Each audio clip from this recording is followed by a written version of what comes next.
আমি BPF-ক জিকাৰ কাৰণে আমি যিখিনি পলিচি সেইখিনি কৰি আছোঁ আৰু বাকী এটা মানে আমি যদি চৰকাৰ এটা পাৰ্ট হ'ব পাৰোঁ সেই ধৰণৰ পাৰ্টৰ কাৰণে আমি ইলেকশ্যন খেলাৰ কাৰণে প্ৰস্তুতি চলাইছোঁ আৰু আমি ভাবোঁ নেক্সট যিটো জিটিং তাত এই বিষয়খিনি আমাৰ ফাইনেল এটা আলোচনা হ'ব। আপুনিও খেলাৰ সম্ভাৱনা আছে নেকি? চব নৱঘৰীয়া ইলেকশ্যন খেলাৰ কথাটো কোনো কথা নাই। ইয়াৰ পিছত আকৌ MLA আহি আছে, গতিকে আমাৰ কাৰণে সময় যথেষ্ট আছে। এই সিদ্ধান্তটো BDC ৰাইজৰ ওপৰত ইলেকশ্যনৰ মুহূৰ্তবিলাকত আপোনালোকে গম পাব কি হয় নহয়। যেনেকুৱা এতিয়া আপুনি দেখিছে যে আমাৰ কি কয় BPF-সকলে যেতিয়া আগৰ আমাৰ ex-MLA বা ৰানিং MLA-বিলাকক বা কোনোবা MP আছিল তেওঁলোকৰ খেলা কথা চলি আছে। BJP আকৌ ওলাইছে সেইদিনা দেখাৰ বিদ্যাৰ্থীৰ খেলা কথা আছে, আমাৰ বিশ্ববিদ্যালয় খেলা কথা ওলাইছিলে, হয়তো তেওঁ অলপ বেগ হৈ ডিপেণ্ড কৰক হয়তো তেওঁলোকে খেলাব পাৰে, এনেকুৱা ধৰণৰ এটা পলিচি চলি আছে। গতিকে তেনেকুৱা হ'লে হয়তো নৱঘৰীয়া বা এনেকুৱা ধৰণৰ মানুহবিলাক খেলিব লাগিব পাৰে, সেইটো কথা মই ডিনাই নকৰোঁ। কিন্তু আজিলৈকে আমাৰ তেনেকুৱা একো আলোচনা হোৱা নাই। যোৱাবাৰত আপোনালোকে প্ৰমোদ বড়োক চৰকাৰ গঠন কৰাত সহায় কৰিছিল। প্ৰমোদ বড়ো আপোনালোকক এজনকৈ সদস্য কাৰ্যবাহী সদস্য হিচাপে তেওঁক দিছিলে, কিন্তু এইবাৰ কি কাৰণত আপোনালোকে প্ৰমোদ বড়োক সহায় নকৰে? চাওক, প্ৰমোদ বড়ো তেখেতসকলৰ এজেণ্ডাটো বেলেগ আছিলে, তেওঁলোকৰ সম্পূৰ্ণ BTR এজেণ্ডা আছিল।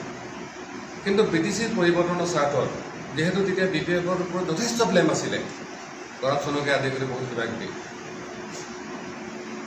আৰু আমাৰ মানুহখিনিও বহু ক্ষেত্ৰত BTCৰ পৰা বঞ্চিত হৈ আছিল, যাৰ কাৰণে আমি বিফৰ ইলেকশ্যন আমি কাৰো লগত এলায়েন্স কৰিব পৰা নাছিলোঁ। ইলেকশ্যনৰ পিছত পৰিস্থিতি এনেকুৱা হ'ল, আমাৰ এজন আহিলে, তেতিয়া 21জন লাগে, এজন আমাৰ আছিলে, কাৰণ চন্দ্ৰদুখৰ পৰা যদিও জইন কৰিছিলে তেওঁ 2 দিন পিছত আহি পাইছে। আৰু সেই সময়ত যেতিয়া নেতৃত্ব কথা পাতিলে CM ডাঙৰীয়াও আমাক ক'লে বা প্ৰমোদ বড়োক ক'লে দাদা এনেকুৱা হ'ব লাগে। আমি আশা কৰিছোঁ যে পৰিৱৰ্তন স্বাৰ্থত প্ৰমোদ বড়ো যদি আগবঢ়াই দিব পৰা যায় এজন যুৱ মানে নেতা হিচাপে, আমিও ভাবিছিলোঁ। কিন্তু যিখিনি এজেণ্ডা আছিল তেনেকুৱা আমি কৈছোঁ, বাউণ্ডাৰী কমিশ্যন হৈছিলে, তাত গাঁও বৰ্তনো আছিল, গাঁও মানে ইনক্লুডো আছিলে। আমাৰ কোনো সন্দেহ নাছিল যে য'ত মেজৰিটি আমাৰ ট্ৰাইবেল বা বড়ো মানুহ আছে তাত সেইটো গাঁও অন্তৰ্ভুক্ত হওক। কিন্তু যিসকল আমাৰ ইমান ডিমাণ্ড আছিলে, য'ত এজনো ট্ৰাইবেল মানুহ নাই বা বড়ো মানুহ নাই, সেইখিনি গাঁও কটা কথা আছিলে। গতিকে এনেকুৱাবিলাকত তেওঁলোকে একো নকৰিলে। আৰু বিশেষকৈ আমাৰ শৰণীয়াসকলৰ যিটো ইছ্যু লৈ আমাৰ এগেইনষ্টে যিটো ষ্টেণ্ড তেওঁলোকে ল'লে, আৰু শৰণীয়াসকলক ST দিব দিয়াৰ ক্ষেত্ৰত কচাৰী কৰাৰ পিছত তেওঁলোকৰ মানুহবিলাকে সুবিধা যিটো বাধা দিলে, ইয়াৰ পিছত নৱঘৰীয়া কোনো কাৰণতে AVP-ক ছাপোৰ্ট কৰিব পইচাটো নাছিল। ইভেন আমাৰ এনেকুৱা আলোচনাও হৈছিল যে আমি এটা কমন মিনিমাম এজেণ্ডা আণ্ডাৰত আমি চৰকাৰ কৰিব পাৰিলোহেঁতেন, তেতিয়াও ভাল আছিলে। মই নিজে প্ৰমোদ বড়ো ডাঙৰীয়াক কৈছিলোঁ যে ভৱিষ্যতটো আপুনি ৰাজনীতি কৰিব, মইতো ৰাজনীতি নকৰোঁ, কাৰণ মোক ৰাইজে এটা অপশ্যন হিচাপে ৰাখিছিলে। কিন্তু তেওঁলোকে যেতিয়া নকৰিলে, তেওঁলোকে নিজৰ মাজত চলিলে, এতিয়া আৰু কোনো তেনেকুৱা ধৰণৰ বিকল্প হৈ থকা নাই।